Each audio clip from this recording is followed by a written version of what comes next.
for battle. They will ride with their king once more, and I have lived through others for far too long. Lancelot carried my honor, and Guinevere my guilt. Mordred my sins, and my knights have fought my causes. Now, my brother, I shall be king. That was an excerpt from Excalibur by Roscoe Pallenberg. And if you haven't figured out who it's about, it's Arthur. King Arthur, to be precise. So growing up, I used to read stories, fantastical stories about myths and legends, about men who fought for the girl and won and were good people. And I always loved those stories, and my favorite story was King Arthur. Now, most people would think, oh, King Arthur's just a legend. It's like some folk tale that somebody told to their brother, and then eventually it turned into like this big thing that we know. But not all legends are just legends. They must have started somewhere. So I want to talk about, what is the legend of King Arthur? What do we know about the legend?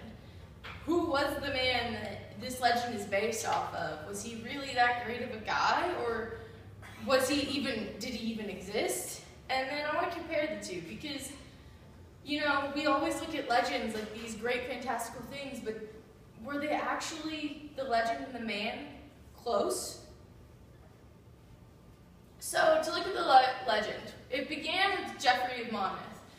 Monmouth wrote in the 12th century, and that is the 1100s. And he wrote about the kings of Britain, the history of kings of Britain. And he talked about a man, Arcturus, or Arthur, many different spellings. And he talked about how he was the king of the Britons. He united the people. And then this leads to, so this area, the border of Wales and England, is where Arthur would have fought most because his kingdom wasn't very far, Camelot.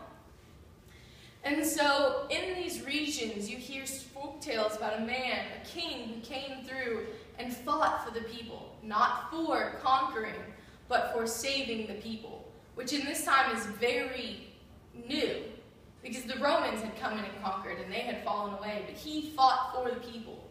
He fought to keep out other tribes, to keep his people safe. Well, Monmouth, his story, about 300 years later, in the 14th century, led way to Le Morte d'Arthur, which is a story about King Arthur, the one that we all know, where authors take from this man, by Sir Thomas Malory. And this is where we get our view of Arthur. King with Guinevere, all of his knights, fighting for the people, Excalibur in hand, and dies by the hand of Mordred. That's what we see as Arthur, and that's where this started from. The knights, the chivalry, the code of honor is what they would have. Their code of honor was, you fight for the people, not against the people, save those who cannot save themselves, and be morally right within the eyes of God, because they were Christian people. And Arthur's death is also very immortalized to us. We see him fighting on the battlefield to die by the hand of his mortal enemy. And we think, why would a man be immortalized by his death? And the thing is it was originally written from folk tales of the Celts that were in that area where he was fighting. And the big thing about their culture was you were not known for your winnings, but for your defeats. The bigger the defeat, the more you're going to be remembered. So let's look at the real man. He lived in the 5th century England, which, if you know anything about England at the time, in the beginning of the 5th century, the Romans had lived in Britain and created what we see as the modern Britain, a lot of the houses and way they stylized. And so he ruled after the fall of the Romans. And it was rumored that he wasn't actually a king at all.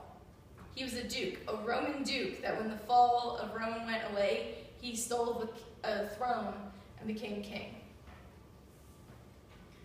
Now, the difference let's compare the two. Well, in both, he is a king. He is known for being an amazing king who united the people in their fight against the outside forces that were fighting against them. He was known for chivalry. The original Arthur, that's where he gets his chivalrous code from. They talked about a man who, fought for the people. This is part of his code, is he fought for the people. He defended those who could not defend themselves. He was known for being brave, for being loyal, for being trustworthy. These are the things that, even today we see as very good, very helpful traits in life, because that's what people strive for. And he, like I said, he was well loved, because if you fight for the people, people are going to like you, because you saved them from somebody trying to kill them. But the difference is he was possibly Roman. And the real man could have been actually Roman instead of British, instead of Celtic, of the Celts. He may not have been king of all Britain. He may have only been king of the principalities near Wales. And then was he actually a Duke of War, or was he actually a king? Why do we care? 1,500 years later, and we're still talking about this guy. I mean, he must have had something miraculous happen, and he must have done something. And it points out to the fact that we can impact the world more than we think. And so, in conclusion, I would like to talk about how, he was a great man in the legend. He fought, he died for his people. He embodied all that was brave, that was chivalrous, was romantic about the time. And he also, in the real man, he did the similar things, just not exactly how the Arthur of legend did them, or never really had the same means as the Arthur of legend to do them. And back to who cares? Why should we care? I mean, look at it.